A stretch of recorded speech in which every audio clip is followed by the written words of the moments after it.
Ladies and gentlemen, welcome back to WillCast. It's the podcast with the most creative name in the entire world. Thank you so much for tuning in as always. I appreciate it. Watching, listening, subscribing, commenting, all that good stuff. Appreciate that as always.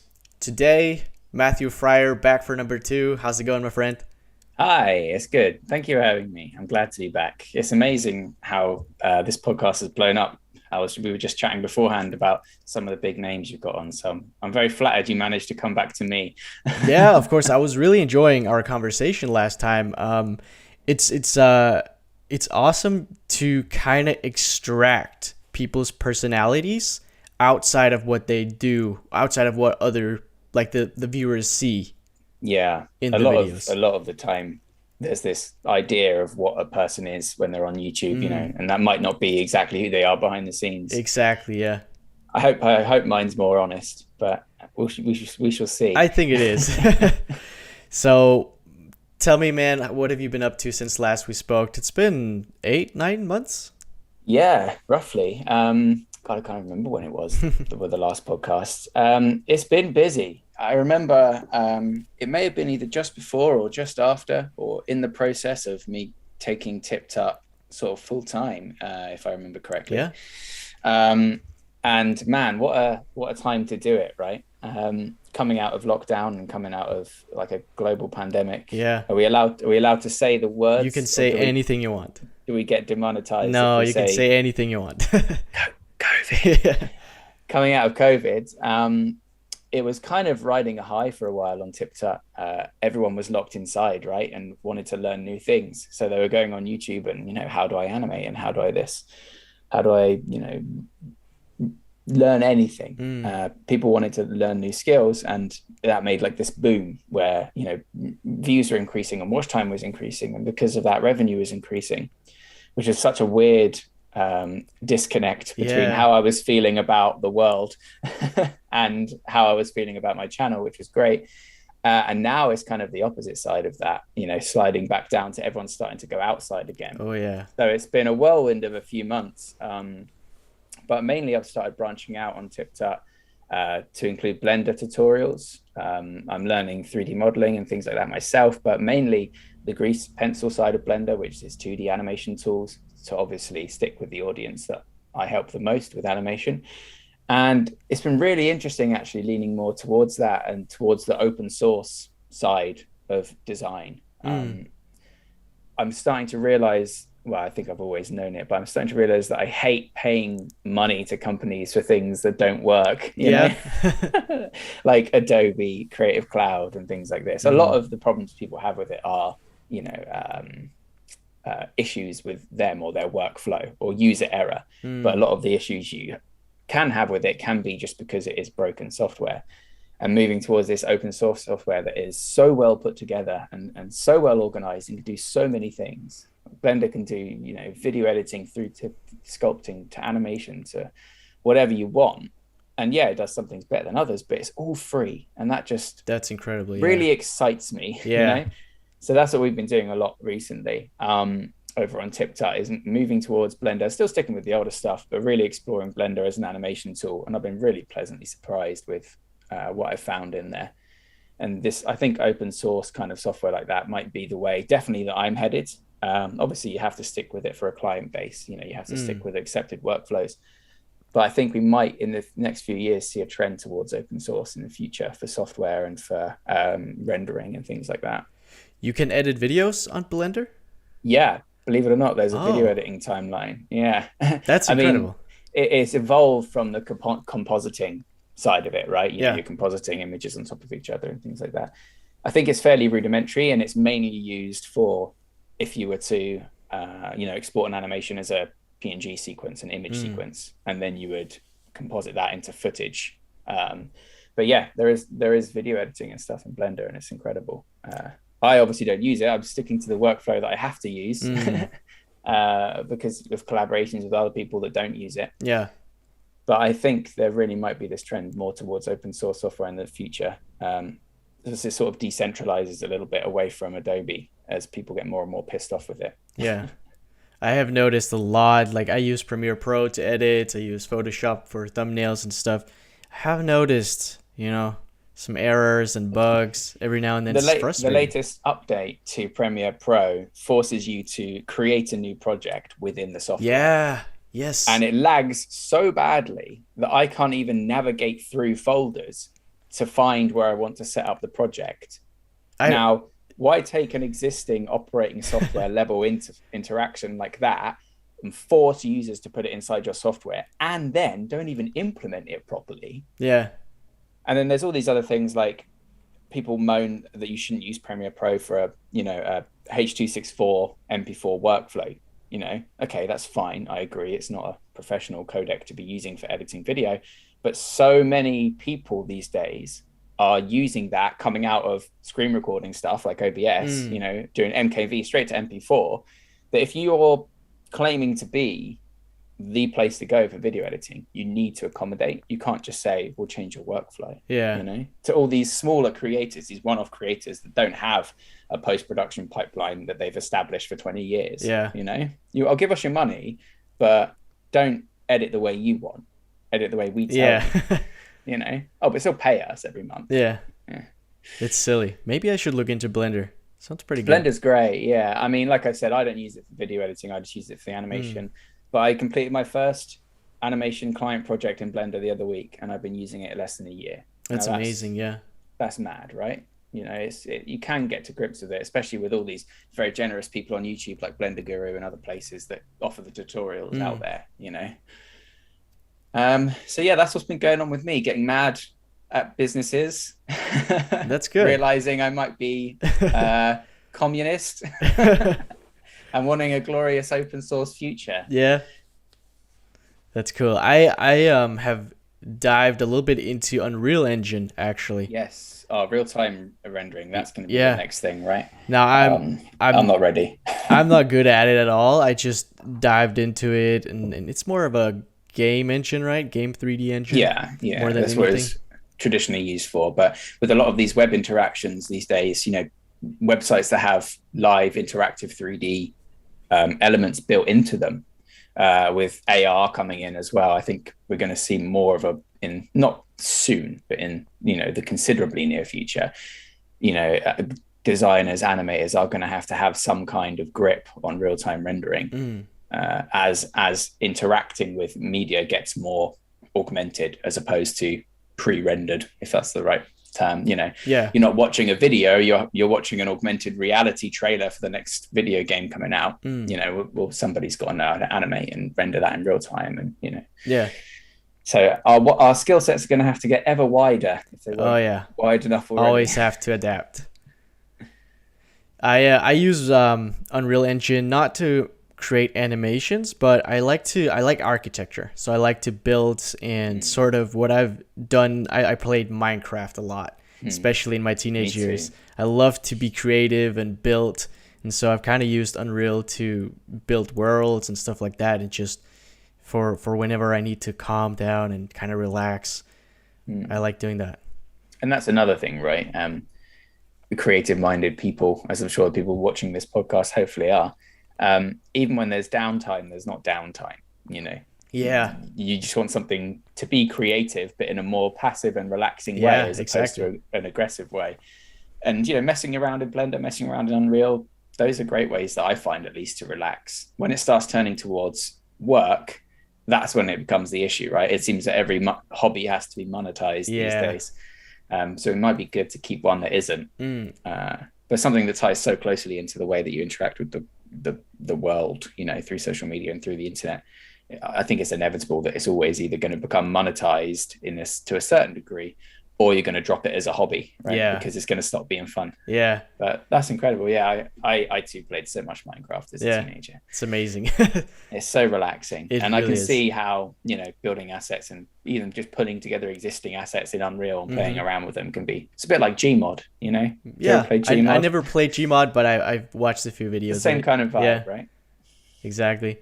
I saw you posted a complete tutorial guide on how to create an animation, all the way from the storyboarding or the script writing, even storyboarding, to the animation and the exhibition part of it, which is Really, really fascinating, because I feel like a lot of people who don't do this sort of stuff don't realize all of the phases that go into projects like these. When people think of animation, they probably only think of the part where, you put drawings together. Yeah, I think that's true. Most art in any format, really. You look at a beautiful digital painting, or even a realistic oil painting like IRL, and people just say, "Oh, well, that looks incredible," and you go, "Oh, they sat down and painted it." Yeah. And it's like, no, there were many, many stages. There was the thumbnail sketches, and then you work up to a larger kind of compositing kind of posing kind of step. Then from there, you might do a color pass just to see what kind of color mood you want. And then from there, you're like, okay, well, I've got the colors and the pose down. Better start refining it. And there might be 20 iterations of one piece of artwork. Now imagine that, but you've got to do a piece of artwork 24 times a second or 12 times a second. And that's animation, right? But it's interesting. I actually released that entire series as individual videos a while back, and YouTube just went, no, it's not your usual content. I don't know how to promote it. So I didn't bother showing it to anybody. And you slap them all together in one long video, which is what I did today, the other day.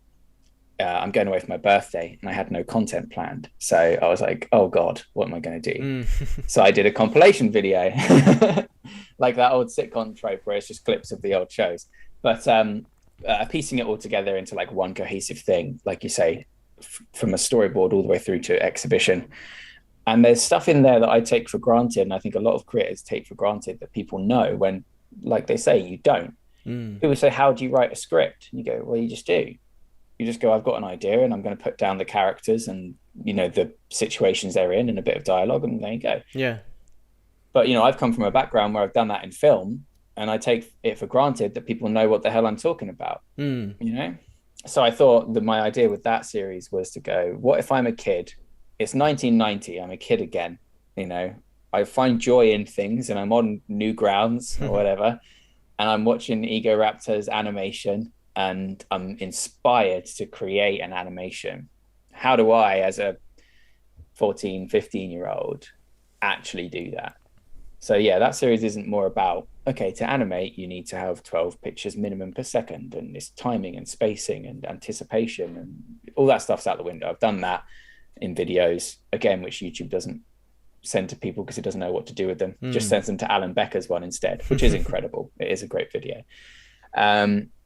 So I get rid of all that nonsense. And this was just more about, how do I actually sit down and make an animation? Well, you need a script. You need to turn that script into a storyboard. That storyboard needs to then move. So you block it out with an animatic. You take that animatic and you need to record sound effects and dialogue. And how do I do that as a 18-year-old kid in my bedroom with a podcast mic, and things like this? So that's what that series was about. It was more about getting people through the production side of an animation and realizing what all the stages to it are, so that your plan is good enough that you get something at the end. It's so incredible, like how much time goes into a 30-second video, right? It's insane, especially with animation. I mean, even putting together those videos took way longer than people think, because I do a 40-minute tutorial where it's basically real time, and I'm showing somebody how to do something. Well, that really only takes me 2-3 hours to make, because I figure out how to do it. I record myself doing it and figuring it out, and then I sit down and I record the tutorial, and that's it. Doesn't even need editing. You just trim it, make sure the audio is good, and chuck it up on YouTube. People see a 3-minute video on how to write a script, and they're like, oh, that didn't take very long at all. No, that probably took longer than the 40-minute video. Because you need to make all the assets. You need to write the script, record the script. Basically, you need to do all the work 3 times. You need to figure it out. You need to do it so that you've got it for the video. And then you need to put all that stuff into a video that's cohesive. And that's even without animating it. You've got to have everything finished before you can make the first video teaching how to do it, So making an animation is one of the longest things you can ever do. Making tutorials about animations, oh man, it takes forever. I can relate. I did TikTok for a few years, and even those 10-15 second videos took sometimes 20 hours for just a small skit, right? And people just don't realize that. They don't see what's happening behind the scenes, so they're like, oh, all he does is TikTok videos. It's not fair that he gets views or whatever. Yeah. And this isn't a new conversation, but the rate at which you're forced to create by these platforms is unsustainable as Yeah. well. Unsustainable is unsustainable as well. TikTok, especially Vine, when that was a thing. Do you remember Vine? Yeah. 6-7 second videos, you know? People scroll through these things so quick. Yeah. And interaction isn't even necessarily an interaction anymore, with especially with content this short. You know, you make a video and somebody watches it and they scroll past it. They may have enjoyed it. They may have been, oh, that was the best 6-second TikTok I've ever seen in my life. But they're already flicked past it and they're looking at the next thing and the next thing and the next thing. So then you're like, why aren't people interacting with my videos? Why aren't they getting the views? Why aren't they getting the likes? And it's like, they probably are, but there's so much flood of content that they only have so much energy to interact with certain things as a consumer. And as a creator, to keep up with that, it's ridiculous. It's not possible. I commend you for doing it for so long. Isn't it interesting? I just thought of this, that the two most popular media forms right now are short vertical videos and podcast, two complete opposites. Yes, very strange. And I've also noticed a trend on YouTube of going back towards a longer form video as well. All of the Let's Plays, you know, I have Let's Plays on in the background all the time because I'm sitting alone working, right? And they've gone from 10-minute videos, highly edited, to 50, 60-minute podcast style Let's Plays again, like they were back in the day, you know, when you would just upload your footage and dump it. I think it's this kind of dichotomy, you know. I was having this conversation with my friend actually the other day. We were talking about books, what books he's reading, and I was saying, oh, you should read The Sandman and this, because the show's coming out. It's very exciting. And he said jokingly, like, mate, I'm reading a book at the moment about like the death of spirituality in the West, in the Western world. Okay. Like, fuck comic books. I don't have time for that. He's like, I'm relaxing with this dictionary. Yeah. And I'm like, he was joking, obviously, but it is an interesting point, right? There's different types of relaxing as well. Yeah. So when people want to listen to a podcast or scroll through TikTok, they're engaging different parts of their brain. Sitting down to read House of Leaves, you know, one of the most infamously difficult books to read in the world, versus sitting down to read The Sandman, which is a good comic book, you know, Neil Gaiman. Like, it's not just superhero trash, but it's still like interesting. Are two completely different levels of interaction for me. You know, sitting down and listening to a podcast is something I do when I want to stop. Yeah. And sitting down and looking at TikTok or scrolling through YouTube Shorts is something I do when I'm feeling stressed and need, like, or not need, it's bad for you. Your brain thinks it needs the dopamine hit of just, oh, funny content, I'm going to scroll through. And then you waste half an hour. I've gone out to my hammock, which I recently got, and it's the best thing you can ever do. I bought a shitty hammock for my back garden. It's so relaxing. I went out to my hammock the other day with a Terry Pratchett book and a coffee. And I got snuggled down into my hammock, coffee in hand, book in the other hand. And then instead of opening the book, I picked up my fucking phone and I just looked at YouTube Shorts for half an hour, you know? Yeah. And all I was doing to look at my phone was to check if my wife had messaged me. Yeah, I know.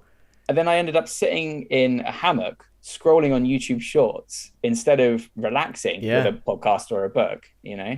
And I think there is that kind of trap, like you say, that you fall into, that if you're not engaging with this longer form content, like the podcast or the videos, you find yourself just endlessly scrolling, doom scrolling through all of your content.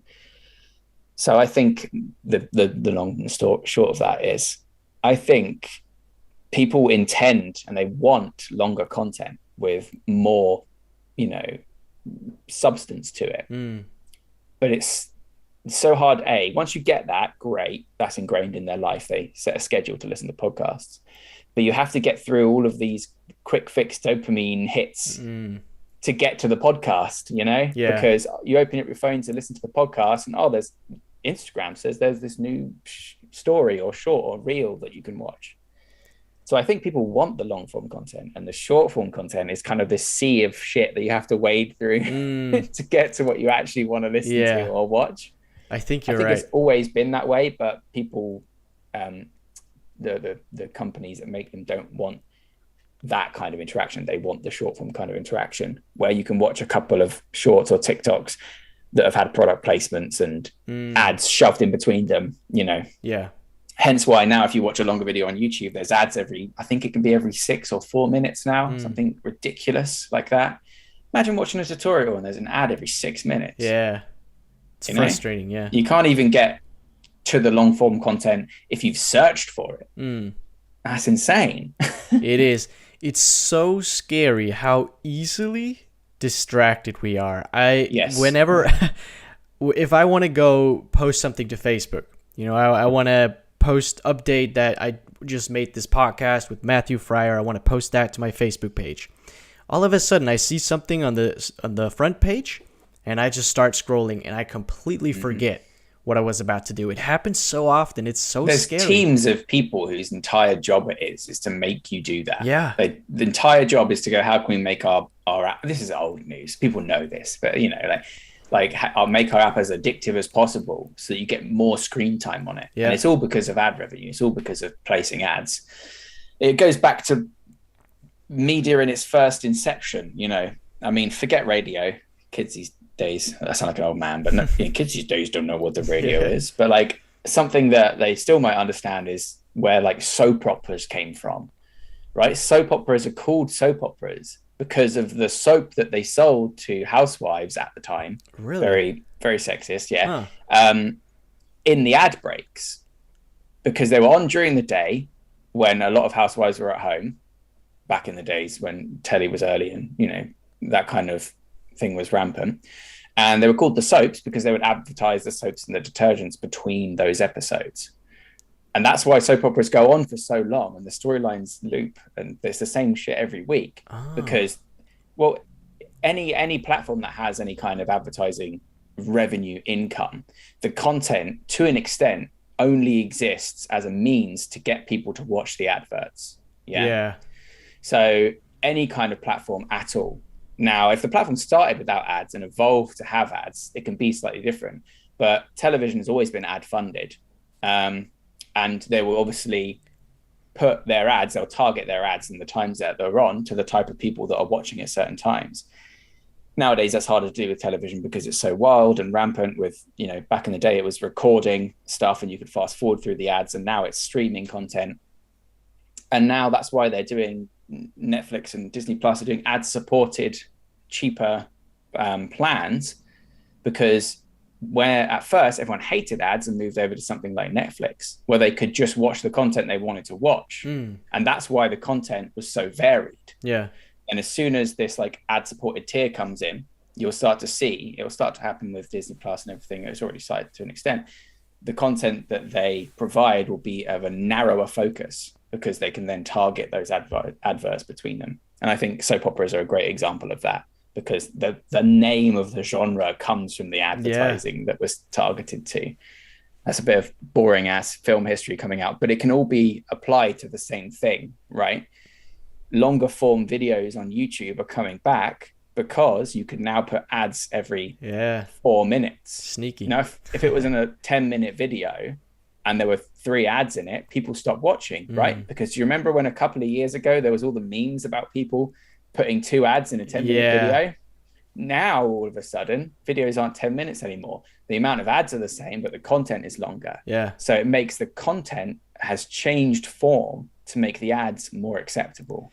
I remember the ads never change. Yeah. I remember way back in the beginning of YouTube, just when ads started to come on videos, people were furious at creators for wanting to monetize their videos. Yeah, but this is the issue, right? Angry Video Game Nerd, he's like a classic YouTuber. He's been doing it since before YouTube was a thing, making stupid, angry reviews for old video games. Okay. And he had his own website and was making it, and it was fun. And then he got older and had a mortgage and kids and needed to support his stuff with ads. And it was the same sort of thing, right? You go to watch it on YouTube and it was like, oh, every video is sponsored now. Sponsored by this. It's like, yeah, of course it is, because you want to watch him every fucking day. Yeah. if he needs to do this every day, he needs to be paid to do it Yeah. or he'll die. Yeah. It's as simple as that. Like we have a worldwide system that is based on revenue income and consumers that are the product. Yeah. Like if you're not paying for something, if you're not going to the shop and buying something, I'm going to buy this bottle of drink or I'm going to buy this burger from a restaurant, right? If you're not paying for it, then you're the product. Yeah. So Facebook and YouTube and things like this, you exist as a product for YouTube to sell to their advertisers. Yeah. We've got 100 million people, 100 million views every minute or whatever the hell it is now on YouTube, something crazy. Do you want those, Mr. Advertiser? And they go, yeah. And they go, do you want all this information that targets your advert to that specific audience? And they go, yeah. And they go, all right, that'll cost you this much. Yeah. And then we go, oh, I'm going to watch the next Game Grumps video, or I'm going to go check out Blender Guru and learn how to do this. I'm so excited. I've got such good ideals. I want to learn. But really what you're doing is being the product to sell the advertising space. Yeah. And that's fine. You can't get away from it.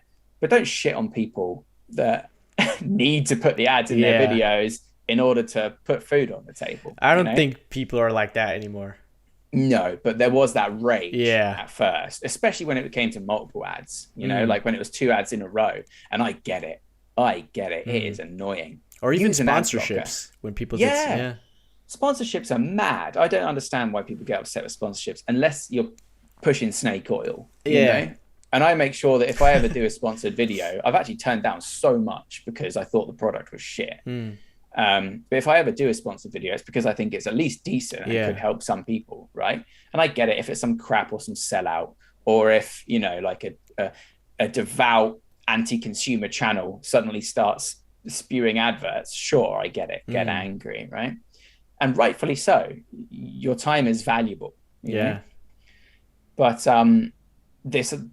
this idea that like the ad-supported platform is the default now, that's something that's super scary to me, because it means that if you don't tailor your content to what the advertisers want, you're screwed.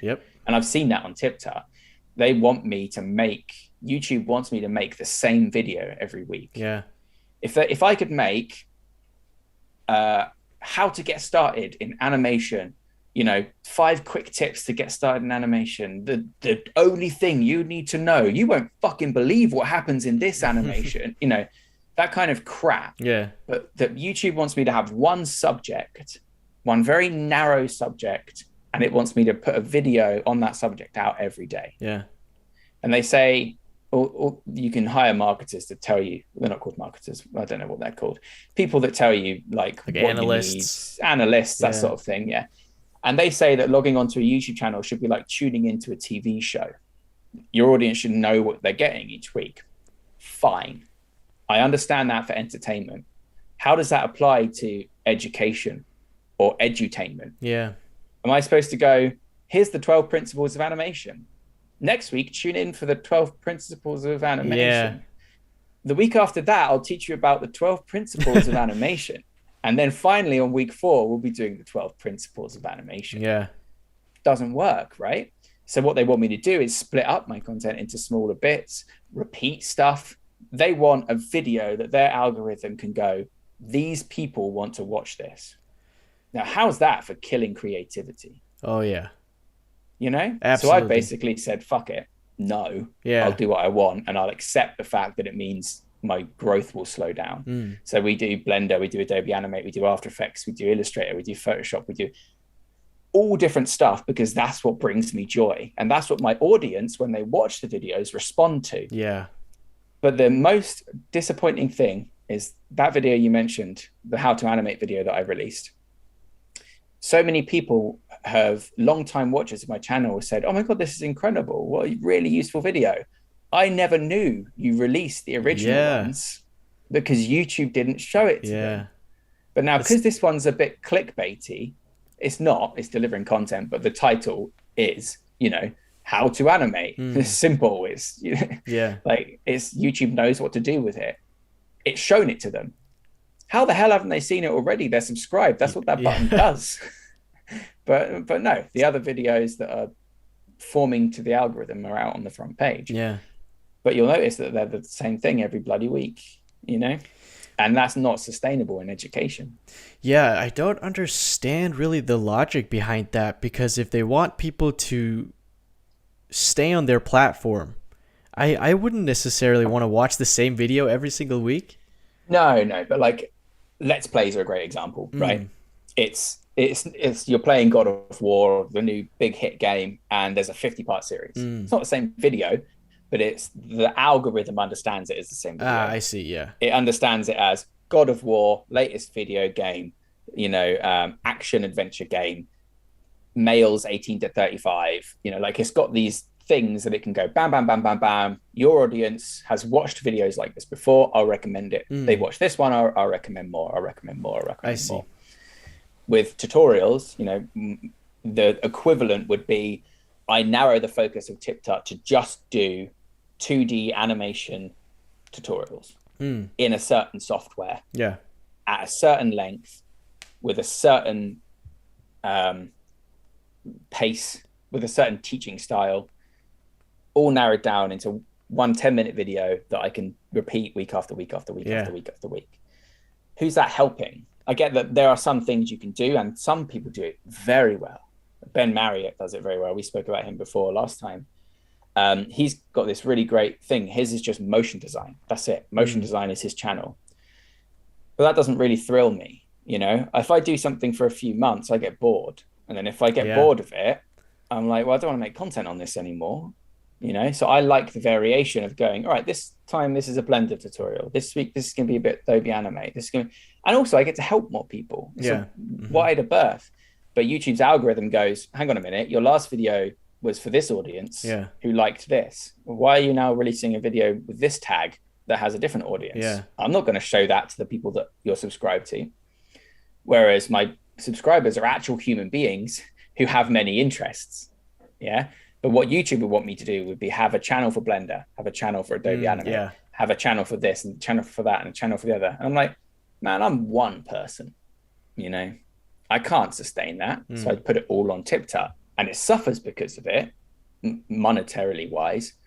But I think it's of benefit because the interactions I do get with my audience are all positive, apart from the trolls. They're all saying, we love it, keep it coming, this is great. I love the variation. And then YouTube's algorithm goes, no, you don't. You want the same shit every week.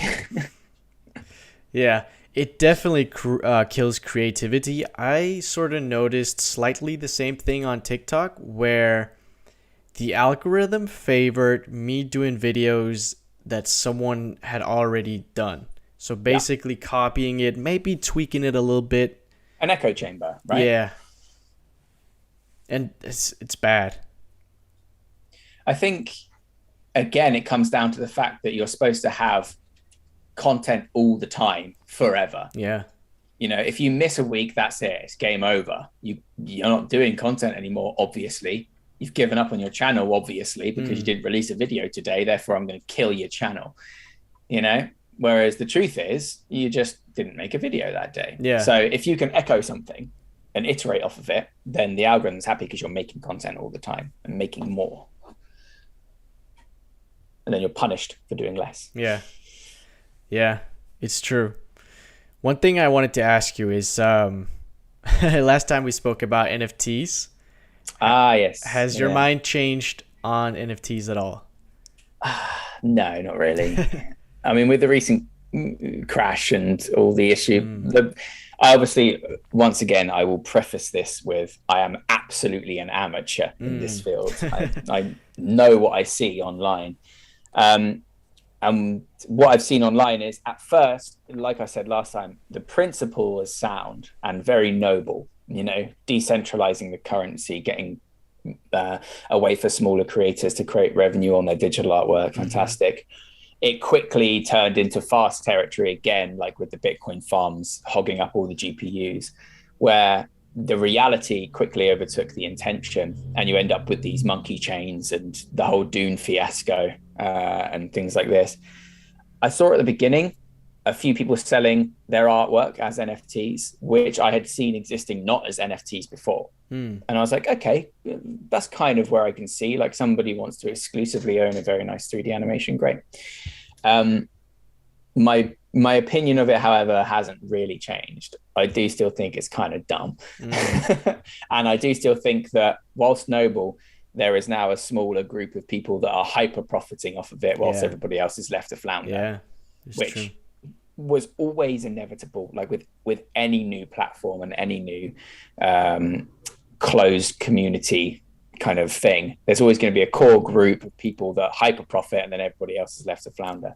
Whereas I thought the whole point of it was decentralization of currency, so that you're not bound to any particular government regime or any particular fluctuations in the market. You know, like your money is decentralized. You can spend it wherever and however across physical and internet borders and things like this. And then it just comes down to even the news not understanding it and taking the piss because they're worried because their entire system is based on existing currencies. So things like I can't remember who it was, but celebrities NFTs getting stolen and ransomed, and they had to like buy it back off of blackmailers to use it in their show again. And it's like, why? What are they stealing at that point? If they have the validation, if they have the non-fungible token and it gets copied, well, surely the original copy of the fungible token is still valid, right? But that's my amateur side of it coming out. I've got no fucking idea how it actually works. No. Did they pay the blackmailer for nothing, you know? Or was it because the system wasn't secure enough in the meantime? I don't know. I'm a dumbass, you know? So that fear stops me from engaging in it and learning more about it. And I think that's kind of the same for a lot of people that weren't already involved in the Bitcoin world. This idea of an NFT wasn't still quite, ironically, still quite tangible enough as like a product. People are used to purchasing a product, right? And getting a thing. And even if it's a virtual thing, you know, like a piece of software or whatever, there was something measurable that you could gain from it. And I think where there was nothing really measurable, that stopped a lot of people from getting on board. And then when all the assholes come out the woodwork and ruin it for everybody else that might be involved, that just shuts the door forever. I want to say right off the bat, I'm an absolute amateur on this subject as well. But from what I know, and what I've seen, of course, there are a lot of not so good things about NFTs. Like you said, a lot of rich people buying NFTs, profiting massively off of it, and you know, we had this conversation before about the fine art society, right? Exactly. You hire your friend to value a piece of artwork at a certain amount, and you pay them 30 grand to value it, and then you write that amount off on your taxes. You know, it's the same circle. It's the same shit that it always is. You know, it's the big boys leeching off of everybody else, and then just making money off of it. And also all of the scams I've seen with influencers. So that's really disgusting, actually. The scams, 100%, completely disgusting. But it's also the influencers, like you say, we were talking about sponsored content, chatting shit about stuff that they don't understand, and then it backfires, even if they weren't intentionally scamming people. You know, because it's such an obtuse thing to understand, there's always that risk, and it's always like a higher risk. But the people scamming, the influencers, saying they'll pay people in Bitcoin, and then it crashes and they literally don't have the money to pay, and they have to liquidate stuff and then put it back into quote unquote real cash anyway, just to pay people. And it's like, if the market's that unstable and you're an influencer who kind of knows what you're doing, but not really, you really shouldn't be pushing that out to these people that you have an impression over, that are very impressionable to you specifically. You know, it's like when people started advertising VPNs on YouTube, everyone was getting freaked out about that because they didn't really understand why they needed a VPN. And I'm all for them. And they're great, you know, because information is currency, and they're being using that to sell advertising to you. Oh, like the adverts you just watched on YouTube and all this. It's like that, but on a whole nother level, right? You know, it's this idea of like, nobody apart from the people who are controlling it truly understands the network of Bitcoin and how it's going to work. And then they go to some YouTuber and go, hey, do you want 100 Bitcoin to do this advert? And they go, yeah, all right, that's worth loads now.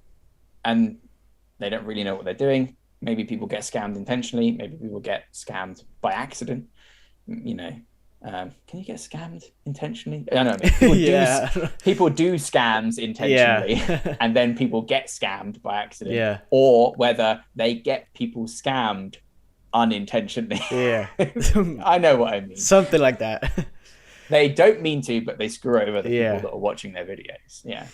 One thing that I do like about NFTs is the whole, it can work as, or it is essentially a receipt on something. And so I've seen it used as tickets for concerts. And I think that's one of the really cool things about NFTs, that the blockchain technology and the what is it called? Not the trust wallet, smart contract, essentially works as a receipt for multiple things that I think is going to be used quite a lot for everyday things around the world. Yeah, like I said, if there's this idea that putting something on the blockchain in a real sense, in a sense that outside the crypto community, if putting something on the blockchain has a result, like making you have a receipt for a ticket you purchased or something like that, then yeah, that's great. It's when that validation is only accepted or understood or worth anything within the crypto community that it becomes a little bit pyramid schemey, right? It's like you say, you can buy a ticket to a concert and it's backed up on the blockchain and it acts as a receipt. And, you get like an exclusive banned digital artwork NFT as a receipt when you buy a ticket to your concert. Cool, whatever, fine, yeah. But then if they go, oh, I've lost my actual ticket, and they go, oh, okay, well, it's backed up on the blockchain. No worries, we know it was you. Yeah. It's got validation. There you go. But if that doesn't exist outside that content, if they go, well, that validates the artwork that you got when you bought the ticket, but you need the ticket itself to get in. That's the issue. Yeah. Whether that's a realistic scenario or not, I don't fucking know. No. But, that's my understanding of it, at least. Like, it has to have validation outside of the crypto community for it to have validity inside the crypto community, to my mind. It's probably going to take a little while before it is. Of course. Yeah. And obviously all governments and bigger corporations are going to be either completely for it, like you've seen everybody started doing NFT nonsense before they even knew what it was, or they're going to be completely against it because it threatens the infrastructure that they've already got. Yeah. So it's going to take a while to take off or even become an option of many, Yeah. You mentioned VPNs before, and maybe you can help me understand this, because this is something I've thought about often, and I've never never gotten an answer of how VPNs are essentially legal. Because say in China something is banned, a website is banned, but they're allowed to use a VPN, and that's completely legal to browse that illegal website. It's a similar, my understanding of the legal situation is pretty gray, but I think of it as a similar way to piracy, right? It is illegal to pirate content, but it's not illegal to view the pirated content. Okay. Yeah. Like if you've got a ROM of an old Game Boy Advance game, yeah, and if you own the physical Game Boy Advance game, you can make a copy of that Game Boy Advance game and emulate it on your PC and play it. Now, if you uploaded that to a website and hosted it for other people to share, that's illegal. And that's the same kind of thing with piracy, right? Pirate Bay is illegal, but they're hosting it, and that's why it's illegal. If you access that content, it's not quote unquote illegal because you're not sharing it to other people, although you're seeding it. So with a VPN, all you're doing is disguising your computer to pretend that it's somewhere else in the world. Now that's not illegal. Yeah, you can do that. If by extension that means that you can access websites that you shouldn't be able to access, well, no, I wasn't using the VPN for that. I was using the VPN to protect my data. Yeah. Now obviously in China that's going to have different consequences than it is in other parts of the world. Yeah. If I use a VPN, Virgin Media will go, oh, you probably shouldn't be using a VPN. And I can go, fuck off. You take 50 quid of my money every month and your internet doesn't even bloody work. Yeah. I say that in China and there's going to be different consequences. Yeah. So yeah, like the legality of a VPN is like, why would it be illegal to make it seem like my computer isn't at my home? It's at a different home. Yeah. Well, it's my data. I can do whatever the bloody hell I want with it. That's essentially my understanding of it. I see. Yeah. Could be wrong. No, it does make sense. It's a little loophole, Yeah. essentially. Yeah. Yeah, exactly. Like it's frowned upon, but there's nothing they can do about it because the government doesn't even understand what they're looking at, let alone understand it enough to make a rule about it. The government has no idea what I do for a job when I file my taxes. They're like, YouTuber, what's that? Yeah. I'm like, I'm a freelance animator that has a YouTube channel. That'll do. You know, they understand what graphic design is. So when I'm reporting all my expenses and all of this, and they go, why are you expensing this? And I go, oh, it's for my YouTube job. And they're like, what? What's that? And they don't even understand that. How the hell are they going to understand cryptocurrency and VPNs? Yeah. You know? So I think it's one of those things of the technology's ahead of the curve. Yeah. Like it's always going to be. And they can get away with it because of that. I see. What is next for Matthew Fryer? What, today? I'm going to go choke some fools at jiu-jitsu, and then I'm going to go on holiday. Yeah, it's nice. Yeah, what's next for me? I'm really enjoying TipTut at the moment. I've started a new channel on YouTube. I'm just going to do a little plug called Blender Box, where I do really short Blender tutorials, like a little bit more entertainment-y. It's my attempt to please the YouTube algorithm gods, where they're like 2 or 3 minute referential tutorials to do a certain thing, you know, a little bit more funny than the existing stuff. And I'm having a lot of fun with that because it's kind of playful and that's what I need in my work. But I'm kind of enjoying rebelling against the machine while still being a cog of it at the moment with TipTut and just doing whatever the hell I feel like on my channel. And That's there's awesome. a small community of very lovely people that for some reason find that interesting or entertaining, and I'm forever in their debt. Because it allows me to do stuff that I want to do, you know, make tutorials on what I want to make, teach people the things that I think are interesting, do live streams every week where sometimes we fuck around and play Gartic Phone together, and sometimes I do some 3D modeling, and sometimes I work on a client project that they're very graciously allowing me to use. So I think more of that. I'm 30 now, or I will be in a few days, and I've realized I'm in a lucky enough position where I've grafted and grinded for so long that I've at least got a couple of years where I can fuck around and do what I want before it all comes crashing down on my head. That's awesome. So that's what I'm going to do. Yeah. I'm going to fuck around and find out. That's awesome. Yeah, that's all of life, isn't it? Yeah, pretty much. That's awesome. Or at least I'm in a position where I can do it for a bit. Yeah. And that's all I want at the moment. That's good. Matthew, as always, thank you so much for coming on. It was a pleasure. Absolute pleasure, mate. Absolutely. So you already plugged a little bit, but go ahead and plug if there's anything else you want the listeners to know about. TipTut, subscribe. We do animations, we do tutorials, we do design stuff, we do 3D modeling, we do live streams every week where we just hang out and chill. Blender Box, subscribe to that. Short form Blender tutorials on YouTube. Go watch Yotam Peril. He's a great animator. Go watch Ben Marriott. He's a great motion designer. That's it. That's all I can think of at the moment. Awesome. Plenty of other good people out there on YouTube. Go support them. Don't be mad if they make sponsorships or ad breaks. They're doing it so they can eat. They're making a lot less than you think they are. Most of them. And spread the love. Spread the love a little bit. Spread the love. Yeah. Thank you to the listeners, and thank you, Matt. Yeah, thank you both. I've had a blast. Listeners and podcasty. Yes, sir. All right. Take it easy. Peace. Thank you, guys. Bye.